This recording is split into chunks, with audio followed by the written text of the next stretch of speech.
read, but okay, it's focused. Okay.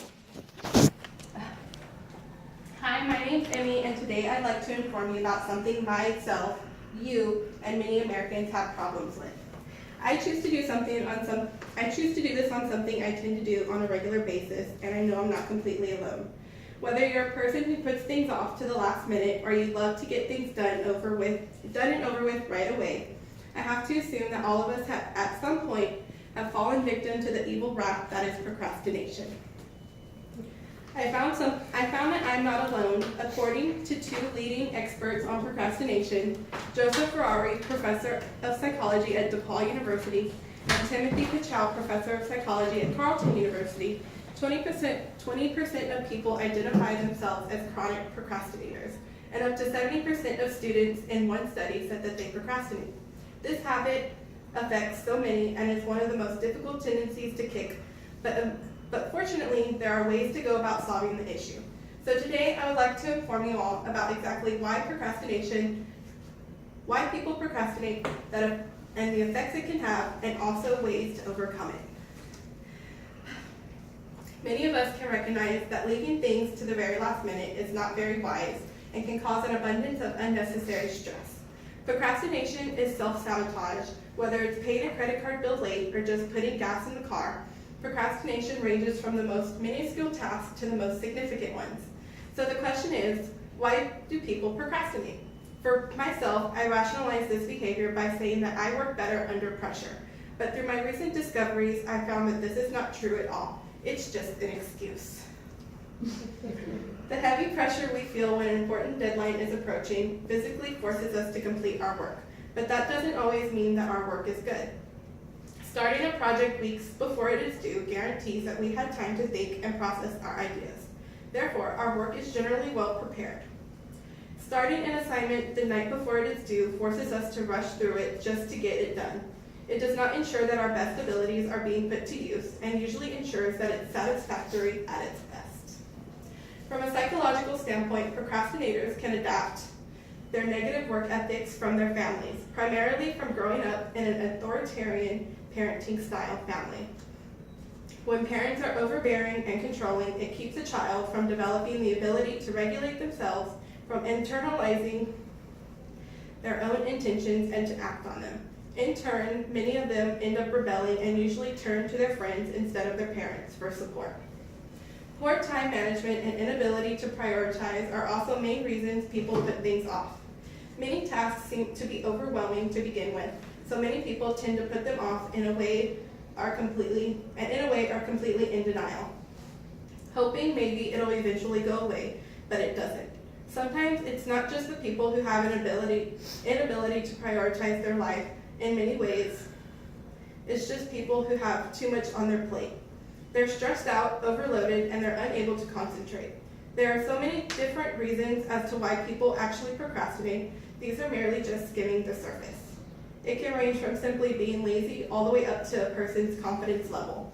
Researcher Pierre Steele from Canada's University of Calgary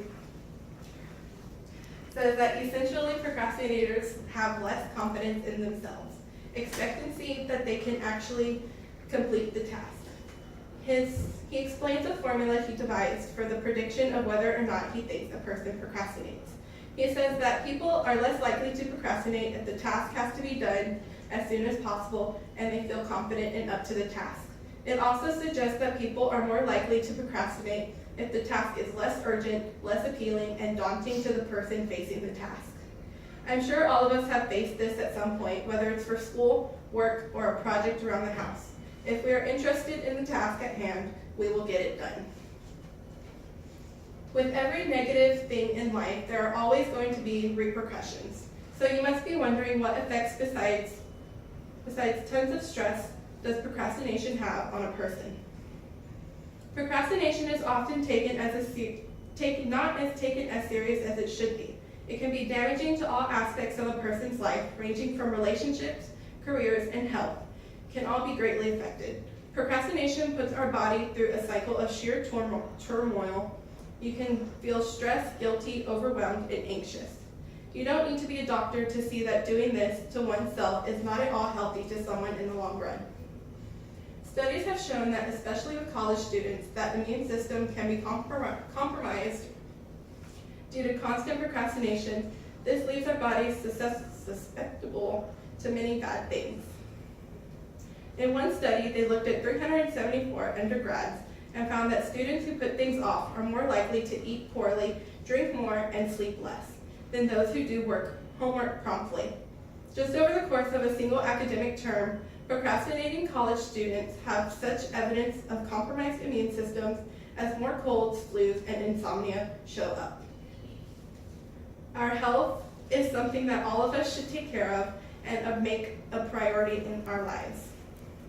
Procrastination leads to people putting off certain appointments and personal duties. Putting off exercise and dieting can lead to weight gain and health complications later in life. How many of us can't stand going to the dentist or the doctor? Putting off routine checkups or even have a professional look at something that's been bothering you can be damaging. In some cases, if you wait too long, you might even risk a threatening condition. Careers are greatly impacted as well. Work is all about meeting specific deadlines, and if a person can't seem to clean the house or pay their bills, how can they possibly meet crucial work deadlines? Lack of responsibilities in the workplace can lead to coworkers and superiors viewing you as incompetent, lazy, and not valuable. Nobody will ever take you serious. Procrastination does not just affect oneself. It can put a strain on one person's relationships.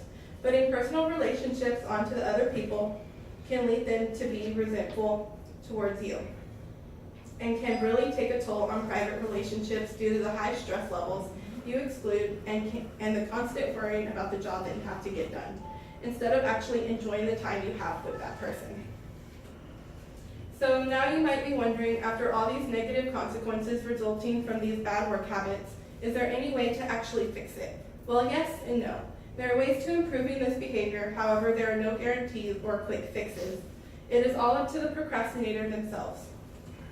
There are many methods to improving organizational skills and time management. Making a flexible schedule or a to-do list is one of the most effective ways. Setting deadlines is essential. Rewarding oneself is also another way in motivating yourself to get things done.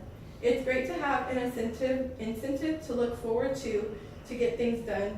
Therapy is also another alternative, and in extreme cases to when procrastination is rooted from self-confidence or childhood problems. This will take a lot of willpower and energy. To conclude, procrastination is a widespread issue that affects a large quantity of people of all ages, races, and countries. It's often looked at as something that only affects lazy people, but as we learn that it is not at all the case. Anybody can be a procrastinator.